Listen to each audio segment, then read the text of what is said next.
अस्सलामु अलैकुम नाजरीन सुल्तान सलाहुद्दीन अयूबी के हुक्म पर चंद एक सवार सरपट घोड़े दौड़ाकर पहुंचे।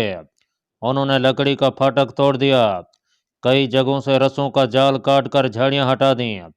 कैदियों का हजूम भगदड़ के अंदाज से निकल रहा था। सवारों ने उन पर काबू पाने के लिए चिल्ला चिल्ला कर कहा, आराम से निकलो, अब तुम्हें पकड़ने कोई नहीं आएगा। वो देखो, कले पर तुम्हारा झंडा लहरा रहा है। इन्होंने हमारे गुनाहों की सज़ा भुगती है। सुल्तान अयूबी ने अपने पास खड़े एक सलार से कहा, ये गद्दारों के गुनाह थे जिनकी सज़ा इन मासूमों को मिली। अपने दीन के दुश्मनों को दोस्त समझने वालों ने यह कभी नहीं सोचा कि कौम का क्या हशर होगा। अगर मेरा रास्ता तख्तो ताज के शेदई और गद्दार ना रोक लेते तो हमारे इन हज़ारों बच्चों और बेटियों की यह हालत न होती। हज़रत ईसा अलैहिस्सलाम ने मोहब्बत और अमन का सबक दिया था, लेकिन सलीब के पुजारियों में मुसलमानों के खिलाफ इतनी नफरत भरी हुई है कि वो अपने पैगंबर के फरमान की भी परवाह नहीं करते।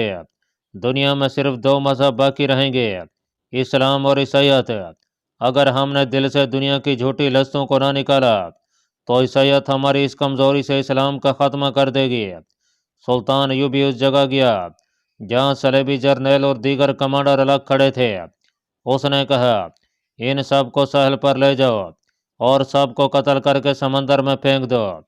दूसरे जंगी कैदियों में से छांटी कर लो, जिन्हें जिंदा रखना चाहते हो उन्हें दमिश्क भेज दो और बाकी सबको ख़त्म कर दो। किसी निहत्थे शेरी पर हाथ ना उठाना। इनमें से जो शहर से जाना चाहते हैं उन्हें मत रोको, जो यहाँ रहना चाहते हैं उन्हें इज्जत से रहने दो। नाजरीन, 8 जुलाई 1187 ईस्वी अकरा पर मुकम्मल कब्जा हो चुका था। रात जब सुल्तान अयूबी खाने से फारिग हुआ तो उसे इतला दी गई कि एक निहायत अहम कैदी उसके सामने लाया जा रहा है। कौन है वो? हरमन। सुल्तान अयूबी को बताया गया, सलेबियों का अली बिन सुफियान। क़ारीन ने इस सिलसिले की पिछली कहानियों में हरमन का नाम कई बार पढ़ा होगा। ये अली बिन सुफियान की तरह सलेबियों की इंटेलिजेंस का सरबराह था और किरदार कुशी का माहिर। जो सलेबी और यहूदी लड़कियां मुसलमान इलाकों में जासूसी और किरदार कुशी के लिए भेजी जाती थीं, उन्हें ट्रेनिंग देने वाला हरमन था। वो अपनी बहुत सी लड़कियों के साथ अकरा में था और पकड़ा गया। वो शहर से निकल रहा था, लेकिन अयूबी का एक जासूस उसके ताक़ुब में था। उसने हरमन को उसके बहरूप में भी पहचान लिया। वो लड़कियों को किसान औरतों जैसा लिबास पहनाकर साथ ले जा रहा था।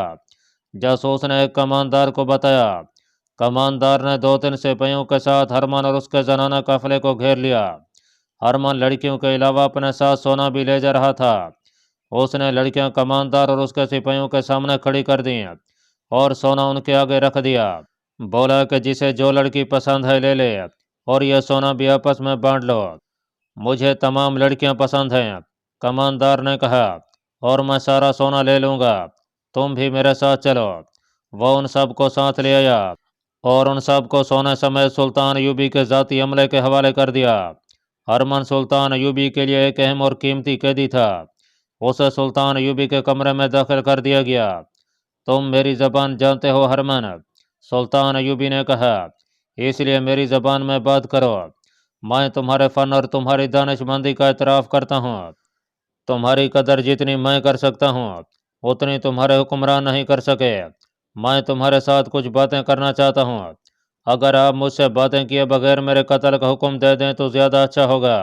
हरमन ने कहा, अगर मुझे अकरा की फ़ौज के जर्नैलों और कमांडरों की तरह कत्ल होना और मेरी लाशों को मछलियों की खुराक बनाना है तो बातें करके क्या हासिल है? तुम कत्ल नहीं होगे हरमन।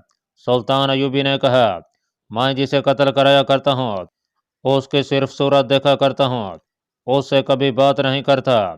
सुल्तान ने दरबान को बुलाया और उसे कहा कि हरमन को शरबत पेश करे। हरमन के चेहरे पर रौनक आ गई। वो अरब के इस रिवाज से वाकिफ था कि अरबी मेज़बान दुश्मन को पानी या शरबत पेश करे तो इसका मतलब यह होता है कि उसने दिल से दुश्मनी निकाल दी है और उसने जान बख्शी कर दी है। दरबान ने शरबत पेश किया जो हरमन ने पी लिया।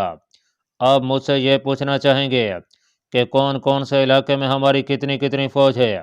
हरमन ने कहा, और आप ये जानना चाहेंगे कि उनकी लड़ने की एलियत कैसी है? नहीं। सुल्तान अयूबी ने कहा, यह तुम मुझसे पूछो कि तुम्हारे किस इलाके में कितनी फ़ौज है। मेरे जासूस तुम्हारे सीने के अंदर बैठे रहे हैं और अब मुझे इसकी परवाह नहीं कि कहाँ कितनी फ़ौज है। हुसैन में तुम्हारी फ़ौज थोड़ी नहीं थी, थोड़ी फ़ौज मेरी थी, अब और थोड़ी रह गई है। अर्ज़ मुक़द्दस से अब मुझे कोई फ़ौज नहीं निकाल सकती। तुम ये खबर सुनोगे कि सलाहुद्दीन अय्यूबी मर गया है, पसपा नहीं हुआ। अगर आपके तमाम कमानदार उस कमानदार के किरदार के हैं जो मुझे पकड़ लाया है, तो मैं आपको यकीन के साथ कहता हूं कि आपको बड़ी से बड़ी फ़ौज भी यहाँ से नहीं निकाल सकती। हरमन ने कहा, मैंने उसे जो लड़कियां पेश की थीं, उन्होंने आपके पत्थरों जैसे सलारों और कलादारों को मोम किया और सलीब के सांचे में ढाला है। और सोना ऐसी चीज़ है जिसकी चमक आंखों को नहीं अक्ल को अंधा कर देती है। मैं सोने को शैतान की पैदावार कहा करता हूँ। आपके कमानदार ने सोने की तरफ देखा तक नहीं। मेरी नज़र इंसानी फितरत की कमज़ोरियों पर रहती है। लज्जत और जहनी अय्याशी ईमान को खा जाती है। मैंने आपके खिलाफ यही हथियार इस्तेमाल किया है। जब ये कमज़ोरियाँ किसी जर्नैल में पैदा हो जाती हैं या पैदा कर दी जाती हैं, तो शिकस्त उसके माथे पर लिख दी जाती है। मैंने आपके यहाँ जितने गद्दार पैदा किए हैं, उनमें पहले यही कमज़ोरियाँ पैदा की थीं। हुकूमत का नशा इंसानों को ले डूबता है। मेरी फ़ौज के किरदार के मुतालिक तुम्हारी क्या राय है? सुल्तान अयूबी ने पूछा। अगर आपकी फ़ौज का किरदार वैसा ही होता जैसा मैं बनाने की कोशिश कर रहा था, तो आज आपकी फ़ौज यहाँ ना होती। हरमन ने कहा, अगर आप बद किरदार हुक्मरानों, अमीरों, वज़ीरों और सलारों को ख़त्म ना कर चुके होते, तो वो आपको कभी के हमारी कैद में डाल चुके होते। मैं आपकी तारीफ़ करूँगा कि आपने दिल में हुकूमत की ख्वाहिश नहीं रखी। हरमन, सुल्तान अयूबी ने कहा, मैंने तुम्हारी जान बख्शी की है, तुम्हें अपना दोस्त कहा है। मुझे ये बताओ कि मैं अपनी फ़ौज के किरदार को किस तरह मजबूत और बुलंद रख सकता हूँ, और मेरे मरने के बाद यह किरदार किस तरह मजबूत रह सकता है। मोहतरम सुल्तान, हरमन ने कहा, मैं आपको जासूसी और सुराग रसानी का उस्ताद समझता हूँ। आप सही मकाम पर ज़रब लगाते हैं। आपका जासूसी का निज़ाम निहायत कारगर है। अली बिन सुफियान, हसन बिन अब्दुल्ला और बलबीस जैसे जासूसी के माहिरीन की मौजूदगी में आप नाकाम नहीं हो सकते। मगर मैं आपको ये बता दूं कि यह सिर्फ आपकी ज़िंदगी तक है। हमने आपके यहाँ जो बीज बोया है वो ज़ाय नहीं होगा। आप चूँकि ईमान वाले हैं, इसलिए आपने बेदीन अनासर को दबा लिया है। खाना जंगी किसने कराई थी? हमने। हमने आपके उमरा के दिलों में हुकूमत, दौलत और औरत का नशा भर दिया है। आपके जानशीन इस नशे को उतार नहीं सकेंगे। मेरे जानशीन इस नशे को तेज करते रहेंगे। मोहतरम सुल्तान, ये जंग जो हम लड़ रहे हैं, ये मेरी और आपकी या हमारे बादशाहों की और आपकी जंग नहीं, ये कलीसा और काबा की जंग है, जो हमारे मरने के बाद भी जारी रहेगी। हम मैदान जंग में नहीं लड़ेंगे, हम कोई मुल्क फतह नहीं करेंगे, हम मुसलमानों के दिल दिमाग को फतह करेंगे, हम मुसलमानों के मजहबी अकायद का मुहासरा करेंगे। हमारी ये लड़कियां हमारी दौलत है और हमारी तहजीब की कशिश, जिसे आप बेहयाई कहते हैं, इस्लाम की दीवारों में शगाफ डालेंगे। फिर मुसलमान अपनी तहजीब से नफरत और यूरोप के तौर तरीक़ों से मोहब्बत करेंगे। वो वक्त आप नहीं देखेंगे, मैं नहीं देखूंगा, हमारी रूहें देखेंगी। सुल्तान अयूबी जर्मन नजाद हरमन की बातें बड़ी गौर से सुन रहा था। हरमन कह रहा था, हमने फारस, अफगानिस्तान या हिंदुस्तान पर जाकर कब्जा क्यों नहीं किया? हमने अरब को क्यों मैदान जंग बनाया है? सिर्फ इसलिए कि सारी दुनिया के मुसलमान इसी खित्ते की तरफ मुँह करके इबादत करते हैं और यहाँ मुसलमानों का काबा है। हम मुसलमानों के इस मरकज़ को ख़त्म कर रहे हैं। आपका अकीदा है कि आपके रसूल सल्लल्लाहु अलैहि वसल्लम मस्जिद अक्सा से आसमानों पर गए थे। हमने उसकी मुंडीर पर सलीब रख दी है और वहाँ के मुसलमानों को ये बता रहे हैं कि उनका ये अकीदा गलत है कि उनके रसूल सल्लल्लाहु अलैहि वसल्लम कभी यहाँ आए और यहाँ से मेराज को गए थे। हरमन, सुल्तान अयूबी ने कहा, मैं तुम्हारे नज़रिए और अज़ाइम की तारीफ़ करता हूँ। अपने मज़हब के साथ हर किसी को इसी तरह वफ़ादार होना चाहिए जैसे तुम हो। जिंदा वही कौम रहती है जो अपने मज़हब और अपने मशरती अक़दार की पासबानी करे और उनके गिरद ऐसा हिसार खींचे कि कोई बातिल नज़रिया उन्हें नुकसान न पहुँचा सके। मैं जानता हूँ कि यहूदी हमारे यहाँ नज़रियाती तखरीबकारी कर रहे हैं और वो तुम्हारा साथ दे रहे हैं। मैं बैतुल मक़दस जा रहा हूँ और इसी घर से जा रहा हूँ जिस घर से तुम यहाँ आए हो। ये हमारे अकीदों का मरकज़ है। میرے رسول صلی اللہ علیہ وسلم کو اللہ تعالیٰ نے یہاں سے معراج کی سعادت بخشی تھی، میں اسے صلیب کے قبضے سے چھڑاؤں گا، پھر کیا ہوگا؟ ہرمن نے کہا، پھر آپ اس دنیا سے اٹھ جائیں گے، مسجد اقصی پھر ہماری عبادت گاہ بن جائے گی۔ میں جو پیش گوئی کر رہا ہوں یہ اپنی اور آپ کی قوم کی فطرت کو بڑی غور سے دیکھ کر رہا ہوں۔ ہم آپ کی قوم کو ریاستوں اور ملکوں میں تقسیم کر کے انہیں ایک دوسرے کا دشمن بنا دیں گے اور فلسطین کا نام و نشان نہیں رہے گا۔ یہودیوں نے آپ کی قوم کے لڑکوں اور لڑکیوں میں لذت پرستی کا بیج بونا شروع کر دیا ہے۔ ان میں سے اب کوئی نور الدین زنگی اور صلاح الدین ایوبی پیدا نہیں ہوگا۔ سلطان ایوبی کا ذہن فارغ نہیں تھا، اس نے ہرمن سے مسکرا کر ہاتھ ملایا اور کہا کہ تمہاری باتیں بہت قیمتی ہیں، میں تمہیں دمشق بھیج رہا ہوں، وہاں تمہیں معزز قیدیوں میں رکھا جائے گا، اور یہ لڑکیاں جو میرے ساتھ ہیں۔ سلطان ایوبی گہری سوچ میں کھو گیا، کچھ دیر بعد بولا، میں عورتوں کو جنگی قیدی نہیں بنایا کرتا، انہیں قتل کر کے سمندر میں پھینک سکتا ہوں۔ محترم سلطان، یہ بہت ہی خوبصورت لڑکیاں ہیں۔ ہرمن نے کہا، آپ انہیں ایک نظر دیکھیں تو آپ انہیں قتل نہیں کریں گے، قید میں بھی نہیں ڈالیں گے۔ آپ کے مذہب میں لونڈی کے ساتھ شادی کرنے کی اجازت ہے، لونڈیوں کو حرم میں رکھا جا سکتا ہے، میرے مذہب نے ایسی عیاشی کی اجازت کبھی نہیں دی۔ سلطان ایوبی نے کہا، میں اپنے گھر میں یا کسی بھی مسلمان کے گھر سانپ نہیں پال سکتا، مگر ان کا کوئی قصور نہیں۔ ہرمن نے کہا، انہیں اس کام کے لیے بچپن سے تیار کیا گیا تھا، اس لیے میں ان کے قتل کا حکم نہیں دے رہا۔ سلطان ایوبی نے کہا، میں انہیں چلے جانے کی اجازت دیتا ہوں۔ میں تمہاری سوچ کی تعریف کرتا ہوں کہ تم یہ شیریں زہر میری قوم میں پھیلانا چاہتے ہو، لیکن میں بھی تمہاری طرح سوچ سکتا ہوں۔ انہیں کہہ دو کہ اقرا سے نکل جائیں، ان میں کوئی بھی یہاں کہیں یا جہاں کہیں میں گیا نظر میں آ گئی تو اسے قتل کر دیا جائے گا۔ سلطان ایوبی نے 2-3 دنوں میں اقرا میں اپنی حکومت قائم کر دی، مسجدوں کو صاف کرایا، جو مال غنیمت آیا تھا اس میں سے خاصا حصہ اپنی فوج میں تقسیم کیا، کچھ ان مسلمان گھرانوں کو دیا جو قید میں پڑے رہے تھے، مگر اس کی دلچسپیوں کا مرکز فلسطین کا نقشہ تھا۔ اس کی انگلی آج کے لبنان اور اسرائیل کے ساحل کے ساتھ ساتھ نقشے پر چل رہی تھی، اور اس کے دل و دماغ پر بیت المقدس غالب تھا۔ اسے ادھر ادھر کی کوئی ہوش نہیں تھی، اسے معلوم تھا کہ اس کا کون سا دستہ کہاں ہے۔ چھاپا مار دستوں کی تقسیم نہایت اچھی تھی، ان کا دوسرے دستوں کے ساتھ باقاعدہ رابطہ تھا۔ سلطان علی مقام سلطان ایوبی کو حسن بن عبداللہ کی آواز سنائی دی، حسن! سلطان نے نقشے سے آنکھیں ہٹائے بغیر کہا، جو کہنا ہوتا ہے فوراً کہہ دیا کرو، ہمارے پاس وقت نہیں کہ ہر بات سرکاری طور طریقوں سے کریں۔ میرا مقام اس روز عالی ہوگا جس روز میں فاتح کی حیثیت سے بیت المقدس میں داخل ہوں گا۔ تری پولی سے اطلاع آئی ہے کہ ریمانڈ مر گیا ہے، زخمی تھا۔ نہیں سلطان، حسن بن عبداللہ نے جواب دیا، وہ صحیح سلامت تری پولی پہنچا تھا، دوسرے دن اپنے کمرے میں مرا ہوا پایا گیا، ہو سکتا ہے کہ اس نے خودکشی کی ہو، وہ اتنا خوددار اور غیور نہیں تھا۔ سلطان ایوبی نے کہا، وہ پہلے بھی کئی بار شکست کھا کر میدان سے بھاگ چکا ہے، بہرحال مجھے اس کے مرنے کا افسوس ہے، اس نے مجھے قتل کرانے کے لیے حشیشین سے 3 حملے کرائے تھے۔ مورخین نے ریمانڈ آف تری پولی کی موت کی مختلف وجوہات لکھی ہیں۔ قاضی بہاؤالدین شداد نے پھیپھڑوں کی بیماری لکھی ہے، لیکن زیادہ تر نے لکھا ہے کہ اسے حشیشین نے زہر دے دیا تھا۔ ریمانڈ دوغلے کردار کا اور سازشی ذہن کا صلیبی حکمران تھا، مسلمانوں میں خانہ جنگی کرانے میں اس کا بھی ہاتھ تھا، صلیبی حکمرانوں میں منافرت پھیلانے سے بھی باز نہیں آتا تھا۔ اس کا یارانہ حسن بن صبا کے فدائیوں کے ساتھ تھا۔ سلطان ایوبی پر اس نے 1-2 قاتلانہ حملے کرائے تھے، اس نے 1-2 صلیبی حکمرانوں کو بھی فدائی حشیشین سے قتل کرانے کی کوشش کی تھی، مگر نہ صرف ناکام رہا بلکہ جنہیں وہ قتل کرانا چاہتا تھا انہیں اس کے منصوبے کا علم بھی ہو گیا تھا۔ اس دور کے کاتبوں اور وقائع نگاروں کی غیر مطبوعہ تحریروں میں ایسے اشارے ملتے ہیں کہ ریمانڈ اتحادیوں کے ساتھ صلیب الصلبوت پر حلف اٹھا کر حطین کے میدان میں گیا تھا، لیکن بھاگ گیا۔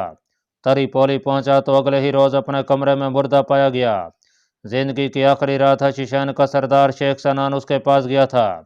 اس سے پہلے ایک اور مشہور صلیبی حکمران بلڈون مر گیا تھا، یہ فرنگیوں کا جنگجو بادشاہ تھا، آپ نے اس کا ذکر ان کہانیوں میں کئی بار سنا ہوگا۔